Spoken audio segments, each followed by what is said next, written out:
آج کے ہم سبق میں صاحب نحمیر اور نحمیر کا تعارف پڑھیں گے، جو کتاب ہم نے شروع کی ہے۔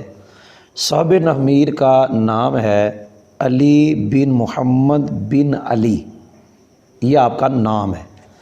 آپ کے القابات میں سے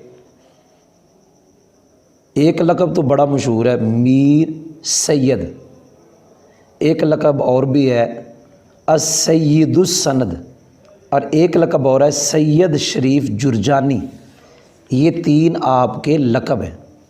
آپ کی ولادت 740 ہجری میں جرجان کے مقام پہ ہوئی۔ آپ کی وفات 6 ربیع الاخر 816 ہجری میں ہوئی۔ آپ کی قبر شریف شیراز کے اندر واقع ہے، اور شیراز کے اندر ہی آپ درس و تدریس کرتے رہے۔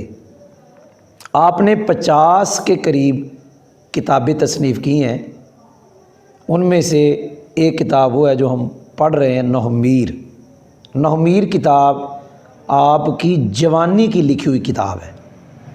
نحمیر کتاب کی خوبیوں میں سے 3 خوبیاں خود آپ اپنی نحمیر کتاب کے خطبے میں بیان کرتے ہیں کہ نحمیر کی 3 خوبیاں جو بڑی بڑی ہیں، لیکن وہ 3 خوبیاں 3 چیزوں کے بعد ہے، خود بیان کرتے ہیں کہ طالب علم لغت کے مفردات یاد کرنے کے بعد، ایک کلمہ کو دوسرے کلمہ سے نکالنے کا طریقہ پہچاننے کے بعد، علم صرف کے اہم قواعد یاد کرنے کے بعد، یہ 3 چیزیں طالب علم میں پائی جائیں، پھر یہ نحمیر کرتی کیا ہے؟ آسانی کے ساتھ عربی کلمات جوڑنے کا طریقہ اس کی رہنمائی کرے گی، اور مور مبنی کی پہچان کی طرف جلدی کے ساتھ طالب علم کو لے جائے گی، اور عربی عبارت پڑھنے میں ملکے کی قوت دے گی۔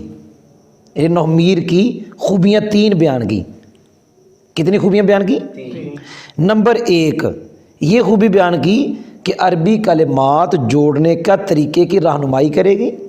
نمبر 2 مور مبنی کی پہچان جلدی کروائے گی، اور نمبر 3 عربی عبارت پڑھنے کے ملکہ میں قوت دے گی۔ اور نحمیر کتاب اتنی مقبولیت والی ہے کہ برصغیر پاک و ہند کے اندر تمام مدارس میں داخل نصاب ہے۔ اسے پڑھ کر لاکھوں علماء فیض یاب ہوئے اور آگے درس و تدریس کر رہے ہیں۔